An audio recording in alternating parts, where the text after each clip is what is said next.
If you're like me and you follow science and you're interested in all kinds of scientific topics, I mean, with me it's mostly astronomy, but I'm interested in all kinds of stuff. And when you heard the news that uh, scientists at CERN had possibly discovered neutrinos that traveled faster than the speed of light, if you were like me, you were just absolutely thrilled to hear that, and your mind was just boggled.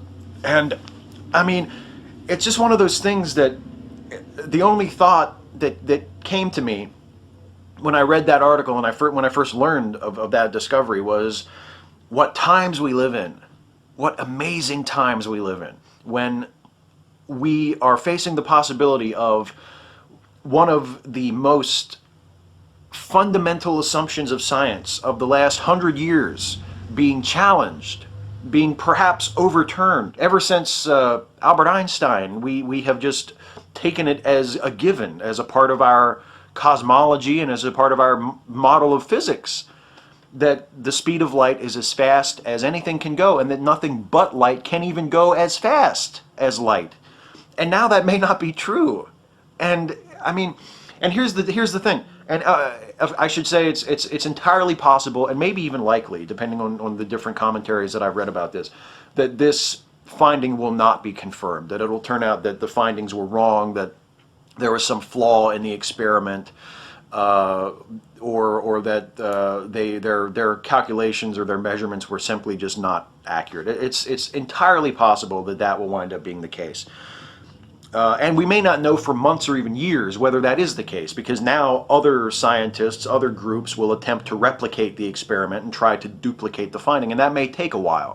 And that's just how science works, and that's good. That's how science ought to work, I think. But if it is confirmed, if it is true, this is something that to me speaks so well for the nature of science and the nature of scientific inquiry, as opposed to religion. And I know I'm gonna flog this horse again, but it was something that occurred to me because I'm sort of anticipating the religious response. And I read a little bit of this in comments on websites, although not as smug or vitriolic as I had sort of expected, which is good. But people, religious conservatives, etc., hearing that Einstein's constant speed of light, or the speed of light as the ultimate speed, being possibly undermined, seeing that as like, well, see, science doesn't really know anything. Science can't be certain of anything. Science is always changing the story. Look, now even the laws of physics aren't what they say they are. God's word never changes and all that horse shit. And what I want to say about that is that I don't think there's a scientist in the world right now, whether they're a physicist or whether they're working in a completely different field, that is not absolutely thrilled and delighted by this finding, by this possibility that this revolutionary new principle has been uncovered. That's how science works. When even something as fundamental as the cosmic speed limit of the speed of light is challenged and overturned, that's good. That's exciting. That's something to celebrate and to be happy about. They're not upset that they've been proven wrong, if in fact they have been proven wrong. They're excited to explore this new knowledge. That's the essence of science. That's what makes science such a wonderful thing, and such an incredible human endeavor, and so much more useful and so much more inspiring and exciting and ennobling than religion. It's something that sets your brain on fire. It lights your brain up. And it's what science is constantly pushing towards. I saw a comment by someone, sort of one of the critical sort of comments, where they said, yeah, well, good on those scientists for continuing to challenge the conventional wisdom, as though scientists never do that. That's practically all scientists ever do, is challenge the conventional wisdom, is test and retest and reconfirm. and look for new things or try to prove old things wrong. That's all scientists do. That's what science is. And for people to sit there and piss and moan and talk shit about science and scientists as if they have political agendas or they have their own dogmas that they're trying to protect. If this finding is indeed confirmed and these neutrinos do travel faster than photons, then what more proof do you need that there is no such thing as a scientific dogma?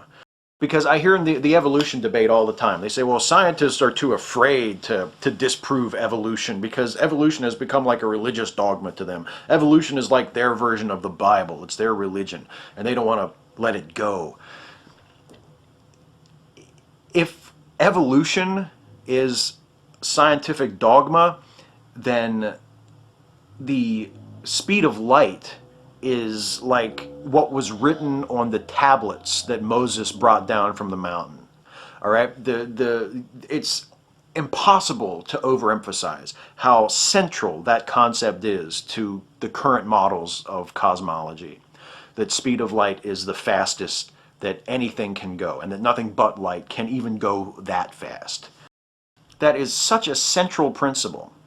And if scientists are willing to receive a experimental result that seems to overturn that, then there's no such thing as a scientific dogma.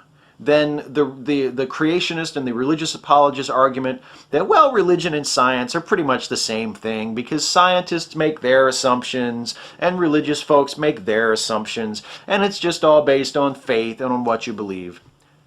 Bullshit. Bullshit. Find me a religious person, a deeply devout Christian or Muslim or Jew or member of any other faith who is willing to challenge one of the central tenets of their faith. Find me a devout Christian who is willing to say, who's willing to read an archaeological report and go, oh, there was no 40 years wandering in the desert for the Jews, for the Israelites? Really, that never happened? There was no such person as Moses? There was no such person as Adam and Eve or Noah? Wow, that's interesting. That's so fascinating. I can't wait to learn more about that. When does that ever happen? When do religious, devoutly fundamentalist religious people ever receive contrary information in a friendly and open-minded way? It never happens. Scientists do that all the time. It's kind of their job. So take this finding of the possible overturning of the speed of light as the cosmic speed limit. And even if it turns out to not be confirmed, just take the scientific community's reaction to it. Hold it up as a torch and hold it right in the face of any religious apologist who ever tries to equivocate religion and science. Hold it so close it burns their fucking eyebrows off if you have to. That it is proof that there is no such thing as scientific dogma, that scientists are not like religious apologists. They do not argue to protect their treasured beliefs. They don't argue to defend their chosen dogma or pursue their chosen political agenda. Scientists seek the truth, even if it overturns what they used to think was the truth. In fact, especially if it overturns what they used to think was the truth. And as Carl Sagan said so eloquently, and I'm just paraphrasing him from memory, and I'm sure I'm going to butcher it, but scientists prefer a difficult, harsh truth to the most consoling delusion. If it's true, that's what a scientist cares about, even if it tells him that everything he thought up to that point is wrong. And that is why science is the antithesis of religion, and that is why science and scientific inquiry, honest scientific inquiry, is what is going to continue to pull humanity toward progress, toward the future, not religion.